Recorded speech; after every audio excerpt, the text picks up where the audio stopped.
Student, मैं Mohammad Hanif Jamshedpur cooperative college, department history, intermediate first year, chapter 10 का शेष भाग देखेंगे हम आज। सामंतवाद को अंग्रेजी में फ्यूडल सिस्टम भी कहा जाता है। सामंतवाद को अंग्रेजी में फ्यूडल सिस्टम भी कहा जाता है अथवा या फ्यूडलिज्म भी कहा जाता है।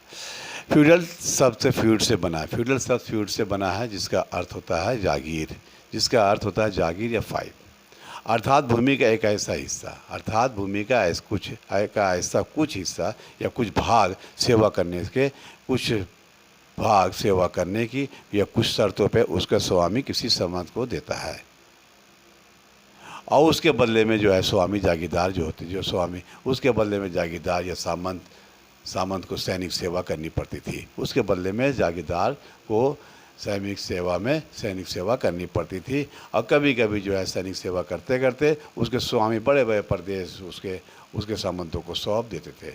बड़े बड़े प्रदेश उस सामंतों को सौंप देते थे, जिनमें कई गांव भी होते थे, कई राज्य भी होते थे। इस तरह से वो ना संभाल सके या बड़े बड़े प्रदेश जो हुआ करते थे तो उसको जो है ये सामंत जो है छोटे छोटे सामंतों को चुन करके देते थे, छोटे छोटे सामंतों को दे देते थे और ये सामंत जो है उसके अधीन में रहते थे। इन सामंतों को अधिक छोटे सामंत कहते थे। इन सामंतों को छोटे छोटे सामंत या अधीन छोटे छोटे सामंत होते थे। इस प्रकार पश्चिमी यूरोप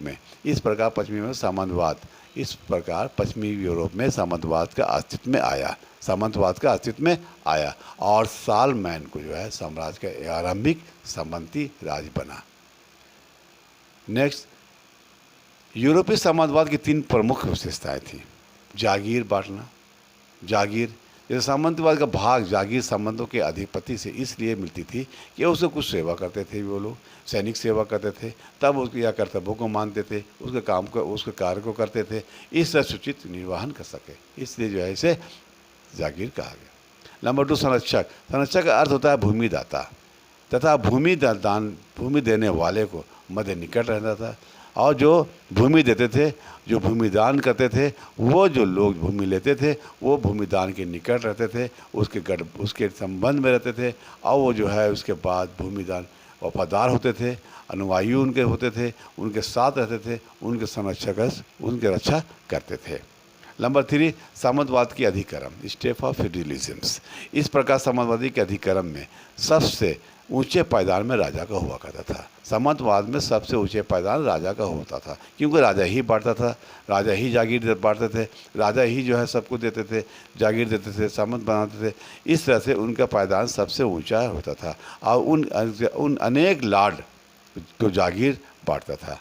अनेक लाड को जो अनेक लाड होते थे, जो जागीर जो बड़े लोग होते थे उसे लाड कहते थे, जो बड़े सामंत होते थे उनको लाड कहते थे या लाड या ड्यूक कहते थे।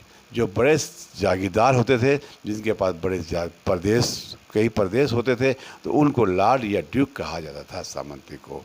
वो बड़े सामंत वो अपनी जागीर को छोटे छोटे लाडों को छोटे छोटे सामंतों को बांटते थे और छोटे सामंत जो है वो बैरन कहलाते थे।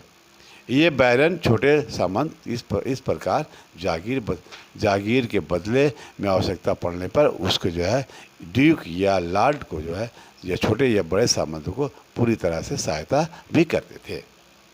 जो छोटे सामंत होते थे, ड्यूक या लॉर्ड जो बड़े सामंत थे, जो बड़े सामंत जो होते थे ये ड्यूक या लॉर्ड कहलाते थे और वो लोग जो है छोटे छोटे सामंतों को बांटते थे और छोटे सामंत जो है बैरन कहलाते थे और वक्त पड़ने पर या समय पड़ने पर या जागीर के बदले में जो है जो आवश्यकता होते थे लॉर्ड या ड्यूक को, उसके बदले में उनकी सहायता करना उनका कर्तव्य होता